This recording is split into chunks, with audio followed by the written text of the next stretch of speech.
Good morning, everyone. Here's story time for the day. A pocket for corduroy.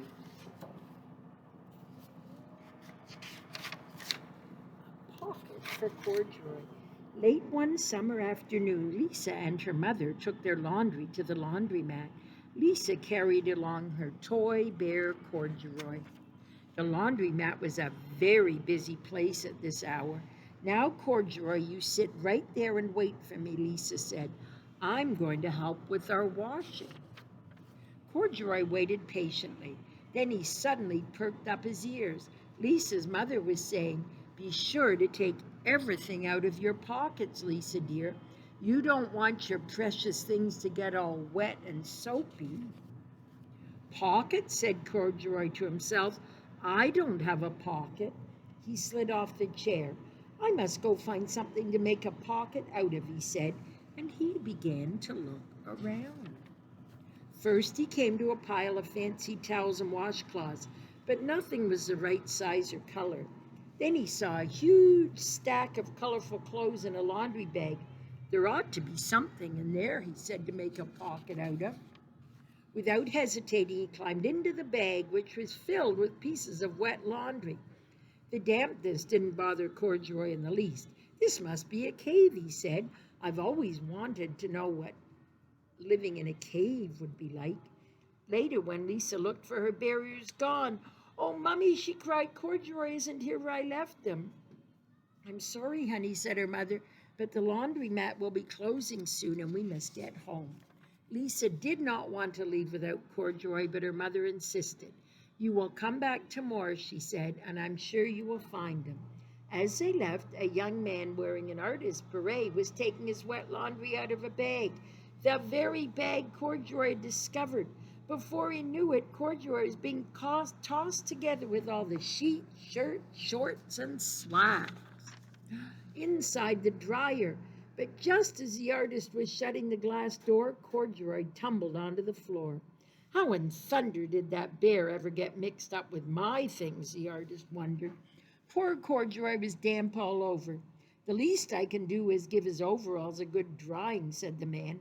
He unbuttoned Corduroy's shoulder straps, put his overalls in the dryer. Corduroy grew dizzy as he watched the clothes spinning round, but the artist became inspired.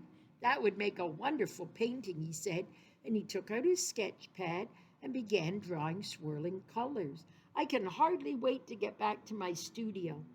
Finally, the dryer stopped whirling and the man gathered up the clothes. Then he helped Corduroy put on his warm, dry overalls.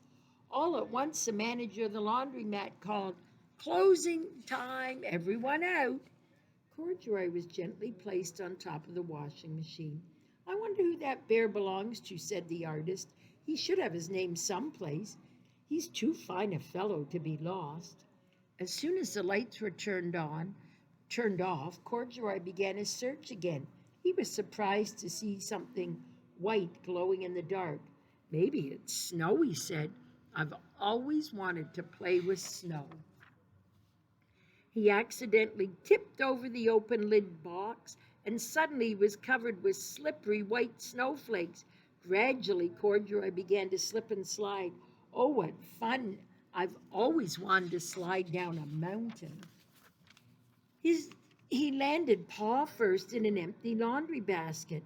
This must be a cage, he said. I've never wanted to live in a cage like bears in a zoo. But by now, Corduroy felt drowsy, and soon he fell asleep. Next morning, when the manager came to open the laundromat, there was Lisa waiting. I left something here yesterday. May I look around? Certainly, said the manager.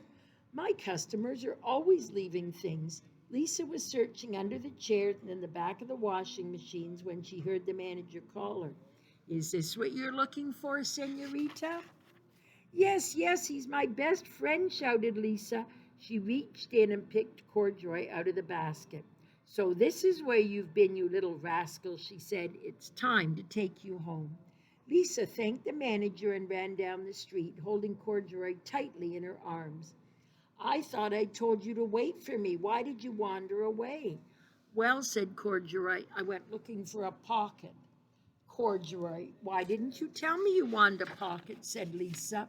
The next morning, Lisa sewed a pocket on Corduroy's overalls. "And here is a card I've made with your name on it for you to keep tucked inside." "I've always wanted a purple pocket with my name tucked inside," said Corduroy, as he and Lisa nuzzled noses. Well, I hope you enjoyed that story. Bye, everyone.